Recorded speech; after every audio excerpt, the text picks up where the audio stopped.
আসসালামু আলাইকুম রহমতুল্লাহ। আমি একটা জিনিস দেখাবো আপনাদেরকে, সেটা হলো এগুলা আগে পরে দেখেন নাই কখনো, শুধু কবিরাজদের জন্য দেব।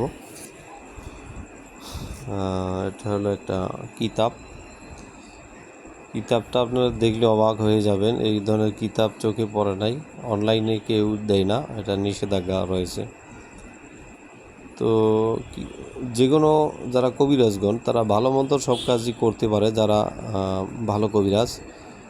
আর যারা অনলাইনে কিতাব বিক্রি করে তাদের কাছেও ভালো মন্দ কিতাব রয়েছে। তা আমি একটি কিতাব কেবল খুলতে চেয়েছি। এটা হচ্ছে ভারত থেকেই আসা, আসামের। যাই হোক, একটা লাল ফিতা দিয়ে এটা পেঁচানো ছিল প্রথম। যাই হোক, এটা আমি খুলে ফেলেছি। দ্বিতীয় পার্টটা আপনাদেরকে খুলে দেখাবো।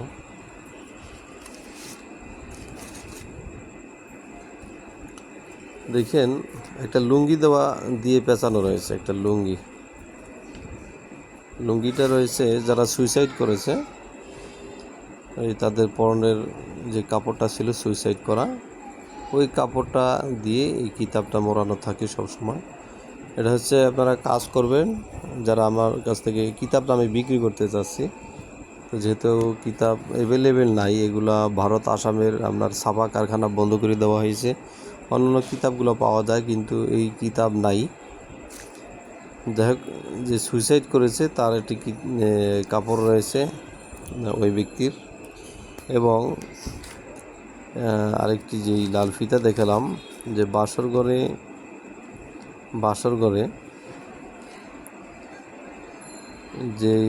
ঘরে স্বামী অথবা স্ত্রী মারা যায়, তাদের পরনের যেই যে কাপড় থাকে, ওটা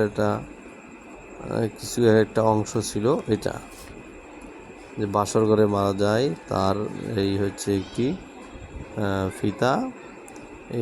এটা আপনারা তাবিজে ব্যবহার করতে পারবেন। যারা এই কিতাবটা নেবেন তাদেরকে আমি এটা দেব।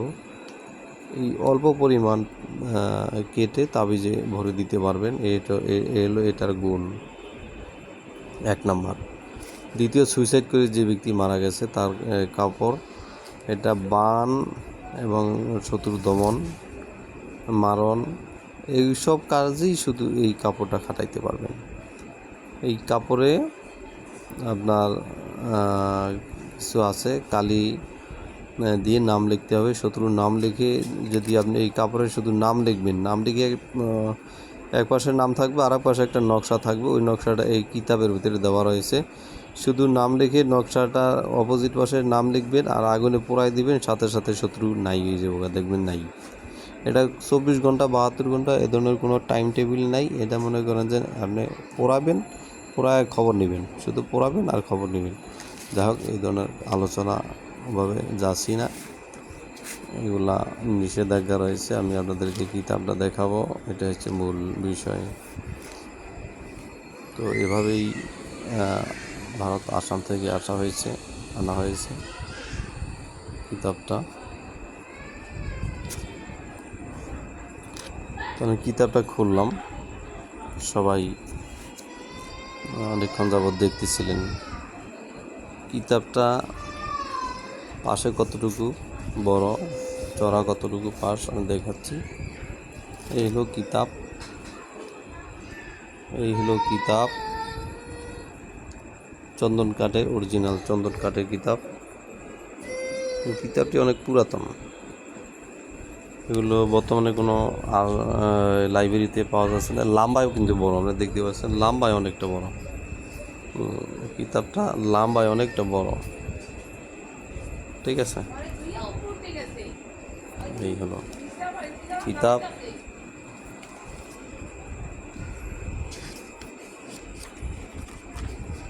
এই দেখেন, নামটা বলবো না, আপনারা নিজেরা দেখেন।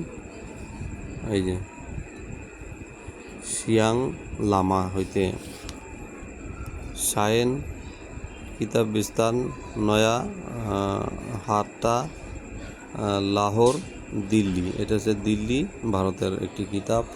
এটার ভিতরে কি কি আছে আমি এক নজরে একটু দেখাই দিব। এটার ভিতরে মন্ত্র যন্ত্র বহু কিছু আছে এটার ভিতরে।